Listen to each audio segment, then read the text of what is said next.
구독자님들의 구독료 후원으로만 운영 유지되는 나라의 TV, 보다 많은 상원을 기대하며 방송 시작하겠습니다. 입시 비리 등으로 대법원에서의 확정 판결을 남겨두고 있는 조국이가 대표인 조국신당 지지율을 보면 과연 국민들이 제정신인가 싶을 정도인데요. 한동훈 국민의힘 비상대책위원장은 14일 비례정당에서 유죄가 확정된 경우 그 다음 비례대표 승계를 금지하는 법안을 공약으로 추진하겠다고 밝혔습니다. 한동훈 위원장은 이날 경남 김해시 한 카페에서 학부모 간담회 후 기자들과 만나 지금 무비례정당은 범죄 혐의로 재판 확정을 남긴 사람들이 줄줄이 사탕으로 서 있다. 계속 비례를 이어받겠다는 취지라며 조국 혁신당을 창조준한 뒤 이같이 말했는데요. 첫 번째는 제가 여러 차례 말씀드린 것처럼 정치개혁을 하겠다. 그 정치개혁에는 특권 내려놓기죠. 불체포특권 포기, 그리고 의원 정수 250명 축소, 출판 기념회 빙자 정치자금 수수 금지, 그리고 또 뭐가 남았죠? 세비 중위소득으로 바꾸고, 금고 이상 유기징역 확정 시 그 기간 동안에 세비 반납, 이렇게까지 말씀드렸고, 거기에 오늘 하나를 저희가 더하겠습니다.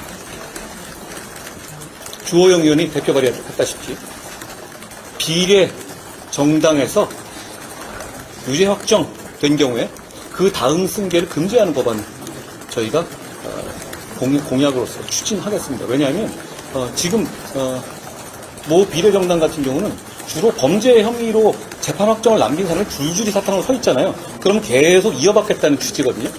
조국이 확정되면 황운하가 받고, 황운하가 확정되면 그 다음에 받고, 이런 류 아니에요? 그런 식의 이 정당 운영이 비례제도가 악용되고 있기 때문에 그 점에 대해서 그걸 막는 법률안을 개정안을 내겠다는 것이 저희의 6번째 정치개혁안입니다. 한국갤럽 조사에서 20대의 조국 혁신당 지지율이 2주 연속 0%로 나왔습니다. 30대 지지율도 3%에 그쳐 공정을 중시하는 2030 세대에서 조국이가 만든 신당이 철저히 외면을 받으면서 확장성의 한계를 드러냈는데요. 일각에서는 조국 혁신당이 흩어졌던 민주당 지지층을 투표장으로 불러들이는 역할을 하나 2030 세대의 거부 반응을 심화시켜 총선의 역작용을 일으킬 수도 있다는 분석을 하고 있습니다.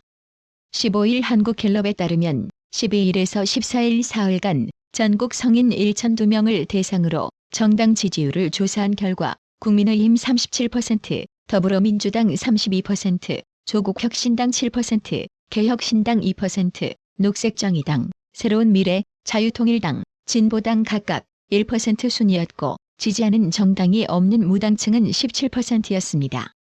조국혁신당의 경우 전주보다 1%포인트 올랐습니다.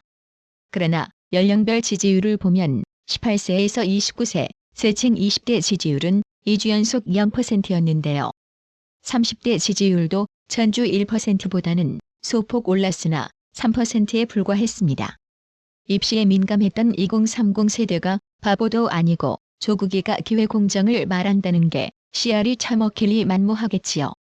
원희룡 전 장관은 15일 SBS 라디오와의 인터뷰에서 20대에서 조국 혁신당 지지율 0%와 관련한 질문에 자신이 만난 20대에서 30대 젊은 층이 너무나 뻔뻔하다. 2심 판결까지 유죄 판결 받아놓고 당을 만들어서 국회로 들어가겠다는 것을 도저히 이해할 수 없다는 반응을 보였다고 전했습니다. 그러면서 저는 젊은 층에서는 역풍이 몰려오고 있다고 판단한다고 했습니다.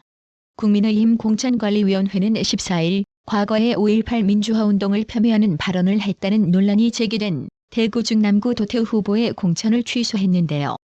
당 공관위는 이날 오후 회의에서 이같이 결정했다고 보도자료를 통해 밝혔습니다.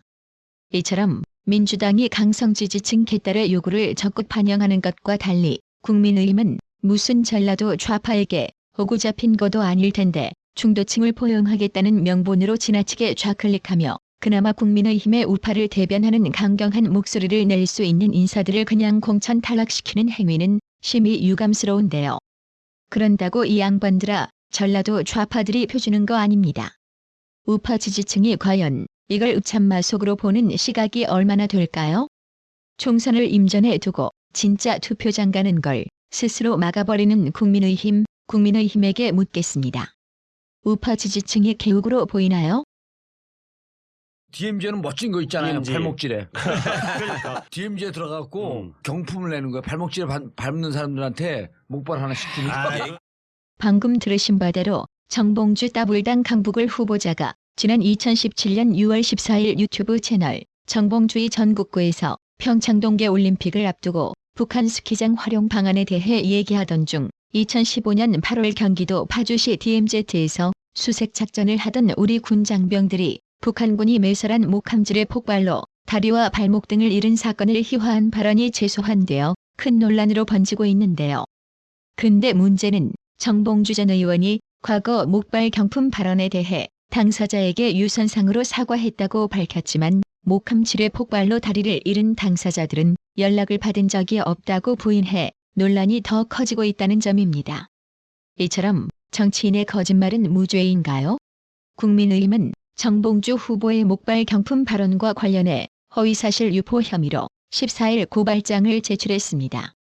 국민의힘 클린선거본부는 이날 고발장을 서울경찰청에 제출하며 정봉주 후보는 당사자분들에게 사과한 사실이 없음에도 국민적 비난을 피하기 위해 당선의 목적을 가지고 허위의 글을 게시했다며 이는 공직선거법 제250조 허위사실 공표죄에 해당한다고 고발 이유를 밝혔는데요.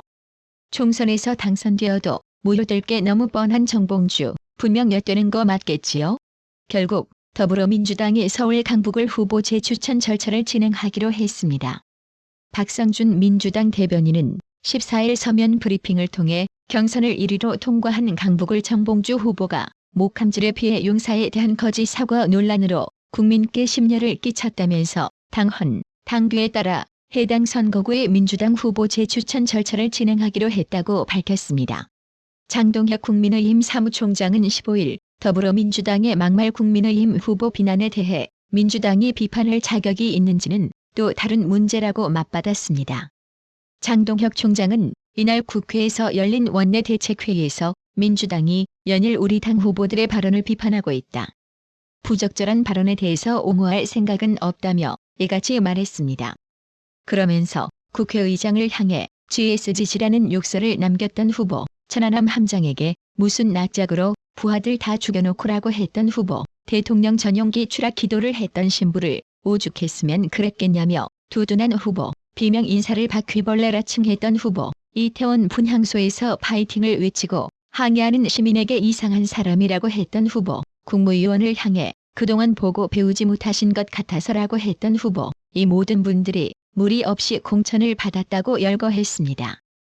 이어 대장동 씹는 애들, 대장암이나 걸렸으면 좋겠다던 인사도 비례 순번을 받았다며 국민을 이찍이라 지칭하고 살만하다면 입원을 찍든지 집에서 쉬라는 이재명 대표의 발언 역시 국민 갈라치는 망언이기는 마찬가지라며 이재명도 싸잡아 비판했습니다. 장동혁 총장은 하나하나가 아직 우리 국민들 기억에 선명하게 남아있는 얼마 되지 않은 망언들이라며 민주당은 이 모든 것을 알고도 공천하지 않았나. 자기 내부의 문제들은 적당히 웃어 넘기고 상대 당은 집요하게 물어뜯는 내로남불은 이재명식 여의도 독재의 밑바탕이 되어왔다. 22대 국회에서는 이러한 여의도 독재를 반드시 끊어내야 한다며 민주당 심판을 호소했습니다. 구독 그리고 알람 설정, 뉴스 영상 내용이 좋았다면 좋아요를 클릭해주세요.